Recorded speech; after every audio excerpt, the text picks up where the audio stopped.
Danie, Darleen. Yeah, why don't you tell people who Danie and Darleen are? So we are currently serving as part of the eldership of Urban Life. We've been part of the church right from the beginning. We've got 2 kids, one in Cape Town, one in Soweto, both married. 3 kids. Yeah, we have 3 kids. Maybe tell us a little bit about your other daughter, or the daughter that maybe people don't know about. In around 1996, a young girl of 14 came from the UK. A mom sent her away from the UK to South Africa to get her away from the drug lords who were chasing her. She was an addict, and so she came to South Africa, but her dad was, she and her dad hadn't seen her for years. It didn't last long before that kind of didn't work out. And, a family member, actually Darleen's dad, saw her. He was in a restaurant with some people. So they had a short conversation, and Darleen's dad gave her, she was talking about coming to Joburg, and Darleen's dad, he gave her Darleen's number and said, if you're ever in trouble, phone these people. There's this young lady from Newcastle in the UK, and she's lonely, and her dad actually lives in Joburg, and she doesn't know anybody, and they've moved here 2 weeks ago, and maybe you could just connect with her. So yeah, that's what I did. I phoned her. What happened from there? Then Darleen gets a phone call at work one day. And what did she say, Darleen? She says, I'm in a pub somewhere in Edenvale, and yeah, she told me a little bit of what had happened, but basically it had broken up with her and her dad, and she had nobody to go to. And she was how old? She was 14 at this point, so we couldn't just, okay, we're going to take her into our home. So we got this young girl. Yeah. And our son was 3, Johan was 3 years old. Yeah, so we got involved with the authorities and all this kind of stuff. She lived with us a little bit. So I went to bed one night. I had a 3-year-old child. I woke up the next morning and I had a teenage daughter in my house. Yeah. Living there. Who was smoking. Was smoking, still on drugs. And just on that, like, how do you navigate that with, like you say, you have a 3-year-old, your child is there, there's someone in your home. I mean, that can't be easy necessarily. You know what, she didn't even think about that. So the honest truth I mean, is, like, that's great, because I think that sometimes ignorance is helpful. We were really dumb. We're like, okay, we'll do this. People around us were saying, are you sure? Are you sure? And we're like, oh, what do we do? And so actually she was with us a few days, and then we asked her to look after Johan for a night so we can go out. And it just blew her away. We didn't know it at the time. She told us years later that was what made a shift. Oh, wow. We trusted her. Nobody ever trusted her. Sure. And so we trusted her with our son. And he loved her, absolutely. Yeah, he responded so well to her, sister. and she was his big sister and all that. But then we went on this journey of, okay, she can't stay with us. They told us what we have to do. She had to go to like a detention center of some description. It was like a juvenile facility. Juvenile detention center. So they put her in there. So what we decided to do was we're not going to just let her disappear in that. So we stayed on the case of the authorities, because we said, we'll look after her. But they said, no, we've got to work this whole system out. And so what we did was every week after church on a Sunday, we'd pack ourselves and Johan in a car and a picnic lunch, and off we'd go to Edenvale to the detention center. That also blew her away. The fact that we came back week after week, and then she started softening. Yeah, she started softening towards us, and it's really a story. I mean, it's like we did this, we did that, whatever. But it's a story of God's grace, really, because God was really giving us the emotional resources and all that to do this. It's not like we're such really wonderful people, you know. We asked if we could take her out for church on Sunday mornings. Oh yes, that's right. And she hadn't been to church before, so she'd grown up without church.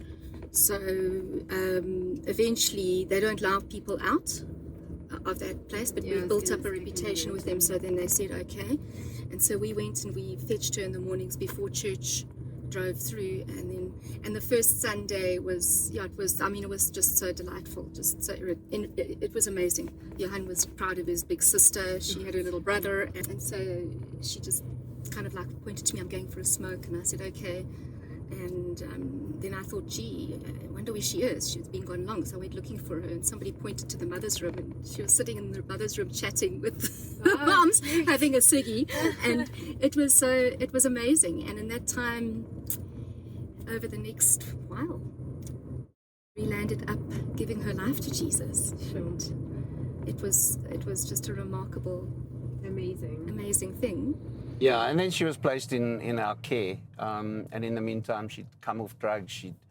Her life had been turned around, and then we managed to get her into a school. First time since she was 11. Wow. Yeah, so that's quite a thing. And she was at what age when she got into school again? 14 going on 15. Sure. So she did well. She made some good friends. So she really learned about church community, school community. She loved this whole thing of a family. This was new to her. And the first time we grounded her.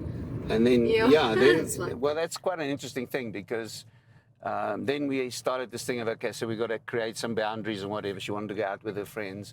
And so we created this, okay, I'm going to fetch you at a certain time, and then... And then we extended it, and then, okay, now your friends can bring you back. I mean, that was a whole journey. And then one night she came back late, so I said, okay, you're grounded. And so we gave her this big story, you know, the consequences of your actions, you will pay a price. And she said, is there one thing, can I just do one thing before, because there's no phone calls, blah, blah, blah. Like, can I just do one thing before the grounding starts? I'm like, what do you want to do? And she wants to phone her friend. I'm like, okay. So she phoned her friend, and we listened. We stood around the corner. And she was, guess what? I've been grounded. Oh, wow. She was so excited to be so disciplined. cool. Grounded? Yeah. She was excited to be disciplined. For the first time in her life, she received discipline that came out of a place of love and acceptance. The story shifted when we went to Freya to Northern Natal to take over a church, to lead a church there, and she went with us. And the Christmas just before we went, Christmas just before we went, she went back to the UK for Christmas. We've been doing reunification with the family. So we were working on a reunification with her family. We wanted to restore the relationship with her mom. It was never our intention to keep her away from her mom. And so she went back.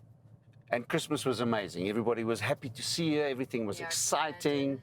Things, and it's a little bit like you go on that holiday, and everything is perfect. Yes, and everything seems fine. And so when she came back, she wanted to go back and live in England. And so she hadn't done her matric. And they'd said to her, come. They said, matric is nothing, just come. And she'd had this amazing experience. And so just on that, like for you, Darleen, when you heard that, like what, I mean, it was a little while ago, but can you remember like how you felt? Was it an immediate like? I my heart just was scrunched. I just like, no, this is just so wrong. This is not right. I knew, besides the emotional side of being now a mom, and having walked such a long journey, and we'd been through so much through her teenage years together, from teaching her how to study again to all sorts of things, to now hearing that she's actually going, and it's just like hard. So it was a very hard thing. So that's when we drove her to the airport, and it was absolutely a bitter goodbye. Sure. It was a very, very hard goodbye. It was that goodbye that you I told her that this was not a good idea. Okay. And so there was this thing of, it was not friction, but this thing of, we're not happy, and it's not happy because we just want to keep you. We don't think you're ready. We're concerned that you're going into an unreal situation. Sure. So she went back. It was a very I was going to say, and when after that, was it a thing that you kept in touch with her? So we kept in touch with her. Yes, regularly. And we sent messages and all this kind of stuff. And then slowly she went quiet.